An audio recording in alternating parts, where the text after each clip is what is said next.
And look, just when we thought that no level of violence could surprise us, these new images appear. They are despicable. Robert Carlos, Diego Alberto, Uriel, Dante, and Jaime. Between ages 19 and 22, they disappeared after attending a fair in Lagos de Moreno, Jalisco. They went out to have fun like anyone else their age, but they never made it back home to their families. Just bring them to us. No matter their condition, it doesn't matter. To the people that have them, just bring them back to us. Please. And right at this location, it is presumed where these young boys were forced to take each other's lives. According to the images and videos that have been circulating on social media. Since 2006, several attempts by previous Mexican presidents to control or reduce the widespread human rights violations plaguing the country have failed. There's no human rights there. In 2019, with the Congress controlled by a party of current sitting President López Obrador, the decision to disband the country's entire federal police force would soon take effect. Soon, Obrador gave complete police control to the military. As a result, cases of organized cartel groups and military personnel committing atrocities against civilians, including unaliving, torture, rape, and snatching, have skyrocketed with zero consequences. As of 2023, the state of Jalisco, Mexico, is reported to have the highest number of disappearances and mass homicide graves in the entire country. According to official state crime statistics, more than 14,000 people are currently missing in Jalisco, with over 10 people disappearing and over 5 people getting unalived daily. Although civilians in Jalisco are numb to the overwhelming levels of violence and corruption in the state, the most recent gruesome case of 5 missing best friends provoked outrage online and across the country. Robert, Diego, Uriel, Dante, and Jaime had been best friends since childhood, growing up together in the outskirts of the northeastern city of Lagos de Moreno, Jalisco. So these guys was from the town. For years, due to zero intervention from the state, a violent and relentless war between CJNG and the Sinaloa cartel for control of the city has tormented the lives of innocent civilians living there. Well-renowned Mexican anthropologist Rosana Reguillo has labeled Jalisco's current point in history as the Necro Machine Era, a death machine that doesn't mind swallowing bodies and territories and then vomiting them up in the form of graves and corpses. It's a sad state. Aware of the severe risks of living in Lagos de Moreno, the boys led simple and honest lives, always staying out of trouble. What good did it do them, huh? 20-year-old Roberto was studying to become an industrial engineer and helped his family run their food business in his free time. Hit the like button, y'all. 20-year-old Diego worked as a blacksmith alongside his father and had recently used his savings to purchase his own vehicle, a brown Volkswagen Jetta that he was proud to show off. 19-year-old Uriel, the youngest of the group, was a family man who dedicated his free time to boxing and was passionate about all things sports. 22-year-old Dante was a professional cyclist and had won 2 gold medals in the 2016 National Olympics. He had recently started his own windows business. 21-year-old Jaime worked as a full-time bricklayer and was regarded by his family as a free-natured spirit who enjoyed dancing in his free time. What these guys ever do? But are we surprised that 5 innocent young men with potential? What's my brother's quote about Chicago? All you have to do to get unalived in the shy is have potential. But are we surprised by 5 young men that had potential, that were doing their thing, when we just did a story about a 3-year-old being targeted? A 3-year-old being targeted because they named their favorite artist in a TikTok. Think of the irony in that bullshit. On August 11, 2023, the 5 boys made plans to attend Feria Lagos de Moreno, an annual festival in Lagos de Moreno filled with rides, games, and music for the locals to enjoy. Just want to go to the fest? After a fun night at the festival, before heading home, the boys agreed to meet at Mirador San Miguel, a popular local viewing spot that oversees the city and multiple neighborhoods. Did they walk into something they weren't supposed to walk into? That night would be the last time the 5 boys were ever seen alive. Several hours into the night, their phones were flooded with concerned texts and missed calls from their families wondering when they'd get home. Since 2015, the number of kidnappings in Lagos de Moreno has surged, with over 500 unsolved disappearances in the city alone. The family of the 5 boys feared the worst. Word of the 5 missing friends spread around the city and soon made local news headlines.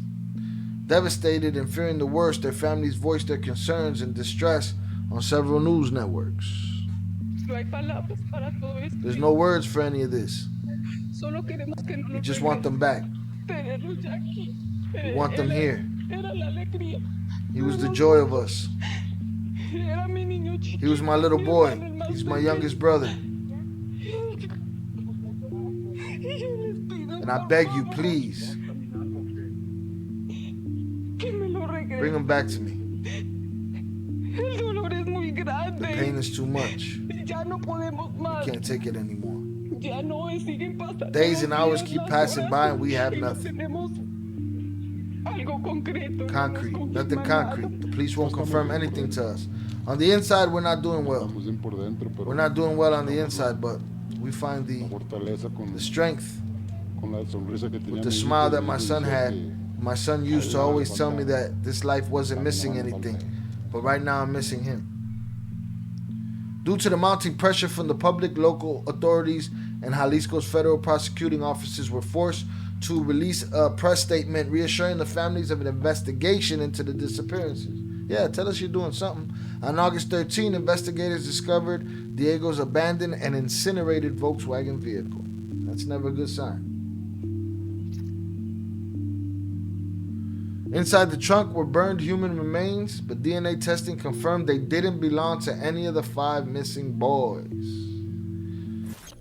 Did those boys walk in on something that they weren't supposed to see? And that put them in that position? And those are the bodies that are in that trunk? Whew. But the events that would soon transpire would be even more sinister. On August 14th, a horrifying graphic execution video and image leaked and circulated online, eventually making its way to the family members of the missing boys, confirming their worst fears. Filmed at night, the video shows Roberto, Diego, Uriel, Dante, and Jaime zip-tied, severely beaten, and held hostage at a random undisclosed location. Why? An unidentified cartel member behind the camera zooms in and pans on each of the 5 boys. Tossing a large knife at Jaime's feet, the unidentified man orders him to unalive Roberto, Diego, Uriel, and Dante. Wow. Under the threat of getting his top blown back, Jaime brutally beats, pokes, opens flesh for the throats of his friends. The outline of the knife. While the brutal unalivings unfold, several men can be heard cheering and egging Jaime on in the background of the video. This is not the game. This is not gangster. This is not hustling. This is not drug dealing. This is psychopathic behavior, sociopathic behavior. All right? You cheering on as you put this kid in this position with his friends. The unaliving video went viral across Mexico and several shock websites. Investigators and the state prosecutors were aware of the trending video but remained silent, prompting the anguished family of the 5 boys to gather and protest for answers outside of their facilities. By then, I'm sure family members had seen the tape. Protests by the relatives of these 5 young boys here at the state's prosecutor's office. They really are desperate. The authorities aren't telling them anything on the whereabouts of these young boys. They are feeling desperate. Apparently, they have recently received images and video. Yeah. They tucked tail, people. Your last line of defense tucked tail and ran. They said, let them see it online. That apparently could be of these young boys. The families are desperate, crying. They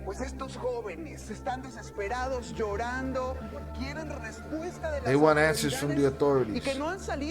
We have not come out to inform them on anything. Who have not come out to inform them on anything. You can see them hugging each other because they've already seen the images that were sent to them. But they're not clear if there's an official confirmation from the prosecutors. Not clear, of course, on whether it's their kids or not. And the images that keep appearing on the internet,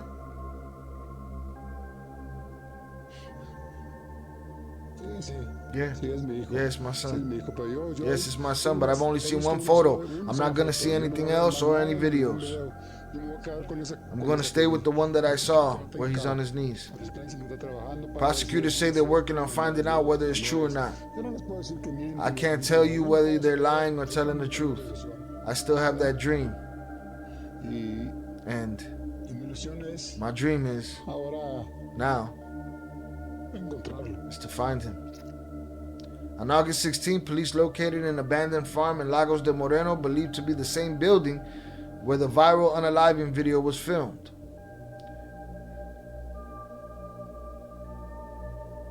Although police discovered 0 bodies at the farmhouse, evidence found on the property suggests that something violent and macabre had recently taken place there. Zip ties. That'll be DNA on that. Footage from local news reporters highlights the disturbing things found inside the property. Right at this location, it's presumed where these young boys were forced to take each other's lives. As we can observe, it would be right at this spot, according to the images in the video that have been circulating on social media. And well, we're still able to see these signs being used by the authorities to mark what's been found here. There are blood spots, and well, we can see that it was outside where the unfortunate events of terror occurred. Gloves. Here you're still seeing gloves, beer cans with blood stains. Now on the inside of the building, we see more stains on the floor. That's probably where they beat him. The slaughtering is the best medicine. We can also see graffiti on the wall. Welcome Sinaloa Cartel. Welcome MZ. Hold on. That's what we're seeing on the walls. Bienvenidos MZ. In all reality, it's terrifying. Terrific. We can see there's another room. You can see some restraints in here. The windows were covered with this plastic and along the walls. You see more blood stains, and it's all a part of what the authorities found of the house, in the house. Behind me, you can see the spot where the image was taken. You enter, there's no door. Now on the inside of this place we find these type of paintings, blood on the floor, handprints all over the walls. There's another room behind me where if we enter we can also see some indications. Covered up window, safety belt. Well, this is just a few of the aspects that are seen inside this domicile. All the reporters went in there and said the same shit. Despite the evidence found at the farmhouse, the identity of those responsible for the kidnapping and disappearance of the 5 boys remain unclear. Really? Of course. No way. Can't believe that. However, graffiti found on the walls inside the farmhouse suggests that the members of the Jalisco Cartel or the Sinaloa Cartel played a role in their deaths. The 5 friends might have been victims in a tragic case of mistaken identity. You can't mistake identity when you're playing with lies, but you just don't care. Investigators also suggest that the boys were simply at the wrong place at the wrong time, which I think, and unalive for no reason at all, but to instill fear in the community. I think they might have gone up to that spot that they were going to and found these other dudes doing some shit. And the dudes that they just did ended up in their trunk, and these guys ended up in that farmhouse. President Obrador was asked about the case of the 5 missing friends in a live press briefing, but ignored and ridiculed the question. Wow. Oh, you don't hear nothing? Oh, deaf bitch. Pretends to not hear the topic. Lagos de Moreno, everybody screaming. Jalisco. Bueno, ya. Sound like a devil. Eugenia también. Ah, sí, sí, sí, sí. Vámonos a desayunar ya, Let's ya, just get ya, breakfast ya, already. ya. Enough is enough. Real funny, man. Real funny, man. What a vote of confidence in the judicial system, in the policing system, and in your president. You know what I'm saying? For the parents of these 5 boys that were put in a position that they should have never been put in. You know what I'm saying? What a way to go about it, President Face. Today, several questions remain unanswered. The bodies of the 5 boys remain unlocated, and their cold-blooded killers remain free.